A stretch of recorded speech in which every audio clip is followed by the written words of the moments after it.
the basic concept is that sex is a buffet. Yeah. You know, they always say that life is a buffet, but sex is really a buffet.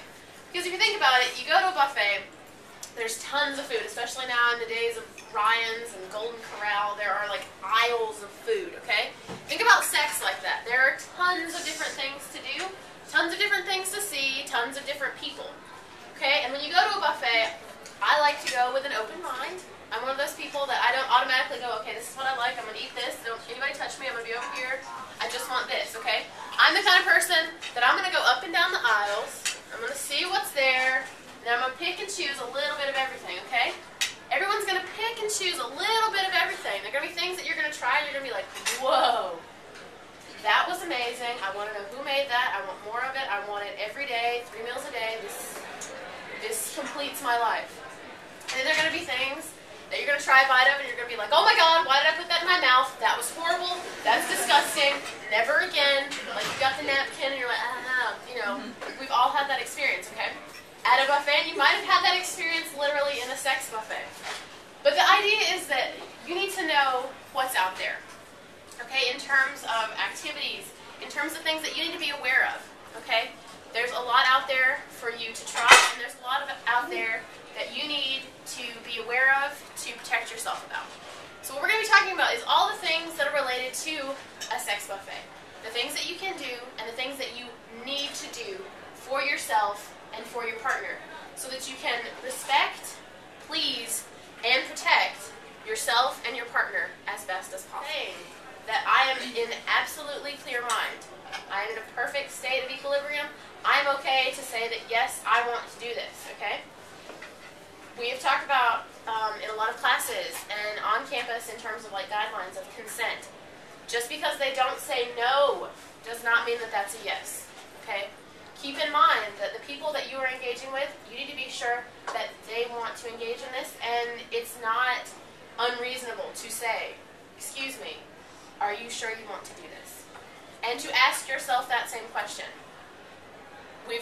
I'm sure you've all had that after-school special talk with someone about peer pressure. Okay, just because someone wants you to do it doesn't mean you have to do it. Keep that in mind.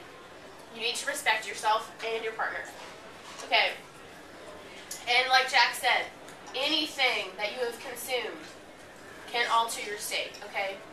If they're drunk and they didn't say no, that's not consent. If you're drunk, you are not in a position to say, yeah, I want to do this, because you are not in a sober state of mind. If you've been using drugs, if you've been using alcohol, you are not in a state to consent. Keep that in mind. What in sex would be an appetizer? Foreplay. Okay. This is my fiance, Jerry. So yes, foreplay is incredibly important. Okay, not only is it important in terms of, you know, that old saying of, you know, you have to warm up the oven before you put the cake inside or it'll fall. It's part of your body needs that stimulation, because if you just jump into things and you're like, okay, let's go, it can be very painful, it can be very uncomfortable. So you need to have that little bit of foreplay to arouse your appetite, start your body and your mind getting in that mode of like, yeah, this is cool, this is what I want to do, alright, okay? And sometimes when you eat that appetizer, you're like, okay, I'm good, I'm done. You know, and that's okay. That is one way for you to have intimacy without having to have full sexual intercourse. So, we talk about arousing the appetite. What's one of the simplest and one of the first steps of intimacy? Kissing. Kissing, of course, okay. So of course, we're going to talk about kissing. You probably all know about kissing, know how to kiss. If you don't, you've got a little hand that you practice on. You know, and it opens and closes, and it's wonderful. Hands are useful for everything. I'm just going to put it out there, so if any of you are getting embarrassed, you know, first grade, I'm embarrassed too. But kissing, that's something that's really simple. It's something that you can start really slowly with. There are lots of erogenous zones on the human body. Think about places where skin is really thin, okay? If you're talking about your elbow, that's kind of crusty, not so great place to start kissing. The nape of the neck, very thin skin right here. Kiss down the neck. Collarbone, very thin skin. Okay, around the breast, sides of the breast, very thin places that have lots of nerve endings, okay? Kissing, that's fairly safe. You know, keep in mind, you know, the whole if you're sick, that sort of thing. Also, if if you have a cold sore, if you know that you have oral herpes, please be aware. If you know that your partner has oral herpes, please be aware of breakouts, that sort of thing. Also, you can have non-showing outbreaks that aren't very obvious. If you don't feel well, do not put your partner at risk. Touching your partner is a good way to be very sensual, okay? Like, we don't want to pet our partner like this, okay? You know, you don't want to, like, petting a evil cat, okay? You need to be really sensual, and you can, it pleasures yourself too. The tips of your fingers have very high sensitivities. Just touch lightly. Right there is a very sensitive spot, okay? Just touch your partner, okay? Easy, okay? And there are safe ways to tie people up, and there are bad ways to tie people up. Okay, ask my fiance to come up here. We will demonstrate something we've never ever done except at the sex buffet.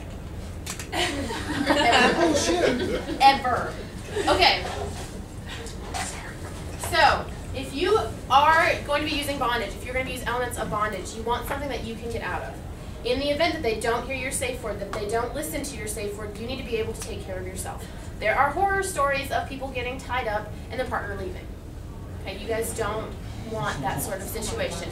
You don't want to be left tied up. You don't want to be walking into the street asking strangers, hey, I know I'm naked, but can you undo this? Okay, you need to take this seriously. Okay, instead of tying someone up in little, Boy Scout knots when you can't get out of them, and let's do a double knot, that's not a good idea. What you need to do is have your partner put their hands together wherever they want. If they want tied to the bed, tied to the jungle gym, whatever. Okay, you loop it around. You loop it around the back. You loop it around the front. You get it to the tightness that they want, and what you do is you make them open their hands. You put it around their thumbs and let them hold on to it. This way, it's tight. We can do whatever we want, but if he says he's done, if he yells out orange juice, OJ, and he's done, he can let go and pull himself out.